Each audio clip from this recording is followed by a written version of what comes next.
Tribe Habits here, recording another voiceover for another training log. First and foremost, I would like to thank subscriber number 31.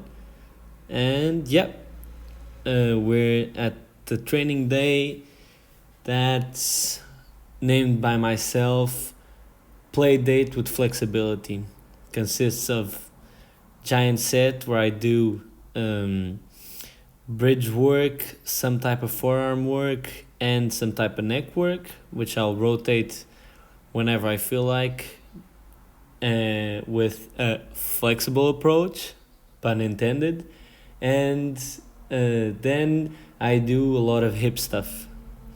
So lots of different hip stuff. I call it active flexibility because earlier during the week on Mondays I do passive flexibility work, which I've never recorded, simply due to the fact that it would be a major pain in the ass and time-wise it would be complicated. So I just record the main stuff on Monday and do the passive flexibility. And then on Thursdays, also because, well, first because I have more time, and secondly because I think it's more interesting to look at, I also record the active flexibility stuff. So this time for the first giant set, for the first set of forearms, I'm doing some active hangs with scapular engagement, one arm hangs. I think they're around 10 seconds, but I didn't bother to count with watch, so it's just counting in my head might not be the most accurate thing in the world. It doesn't really matter though. And then I do neck isometrics.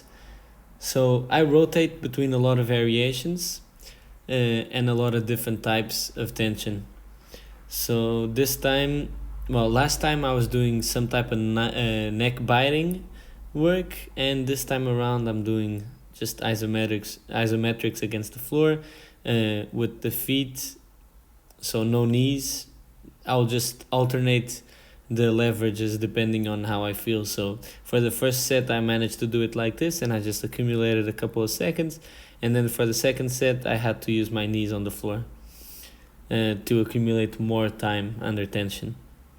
Then I move on to the top sets of the bridge, which are standing 2 back bridge, then some bridge walks, and a transition to sitting down. On the second set of these, which is not shown here, I stood up instead of sitting down afterwards. Then I move on to the extensors work, which I do just to keep my forearms healthy, and it's just a bunch of rice bucket work. Traditionally you would think of this as prehab or rehab work, but I just alternate movements and pick a handful of them that I personally consider to be working sets and not just prehab or rehab stuff. I feel my extensors tremendously from this stuff. Here I'm doing pianist type drills, so I'm just extending all my fingers. And I had to cut this set short because the recording for this was 4 minutes, and I'm not gonna just sit here talking over 4 minutes of me playing with a rice bucket. So I just start, as you can see here, moving my wrists around a bit just to feel good, and then I start doing the pianist drills, and I end it with just some extensions like it was with one of those elastic bands around your fingers, that they're very common at climbing places. And yeah, this just helps my elbows feel great. In the past, particularly in my first and second year of training, I've dealt with some tendinitis issues. I've never had issues again, and I would like to think that it's partially due to the way I train, but also partially due to all of this work I allocate to just staying balanced musculature wise. So I'm pretty happy with how cost effective these are, meaning that I just do them once a week for 1 to 2 sets, and they just get my arms feeling good, my elbows feeling great, and you know, if it's so easy, why not just do it? You know, it's preventative, and this way I'll never have issues again, hopefully. Then here's the active hip stuff. Loaded horse stances are the first exercise. Last time I recorded this session, I was doing them with 7.5 kilos. I've since progressed to 14, well, actually 7.5, so 15 kilos, because it's two 7.5 dumbbells. Sorry about that. And I do 5 second holds around that again. It's just me counting in my head. 5 or more. Honestly, I keep it to feeling comfortable exploring the range and getting deeper and trying to keep my knees out. So I think about pushing my knees behind me as I sink into a deeper range in my hips. As you can see in my face, this doesn't feel like the most pleasant thing in the world. And then I just go back up, gather like some composure, whatever's left, and go again. Yeah, these are just important to me because I care about being strong in multiple ranges of motion of my hips, just being flexible to some degree, and maximizing the ranges of motion I have control over. I just care about that. For what particular reason, I could spend infinite amounts of time and words on descriptions as to why I do this, or justifications, I guess they would be. But ultimately, it's just because I find it important and I want to do so, and I have the time to do so. So, yeah, it is what it is. Now we'll move on to the second one. So we've opened up those hips. Now it's time to stretch those glutes. And these are just so painful. I try to keep momentum restricted, but of course I'm aware that at this point in time I'm unable to do these with zero momentum. So I initiate the movement with some momentum, and I try to be conscious of how much I utilize it, and what portion of the movement do I utilize it in. Sorry about that. So that I actually work my glutes throughout the movement, and I'm sure that everything I can work, I am working, and gradually building up to no momentum reps, which I hope to get to at some point.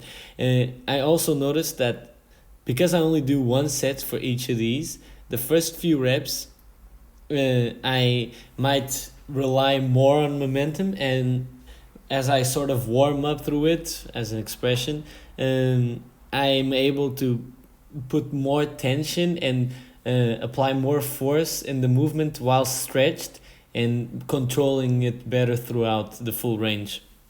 Yeah, now when we pass to the other leg, I just sit myself in this 90-90 for a couple of seconds, gain some composure, part of that, and then part of the decision, I mean, and then also just to get comfortable in the position, or somewhat comfortable, before starting to drive more tension in the movement, in the position.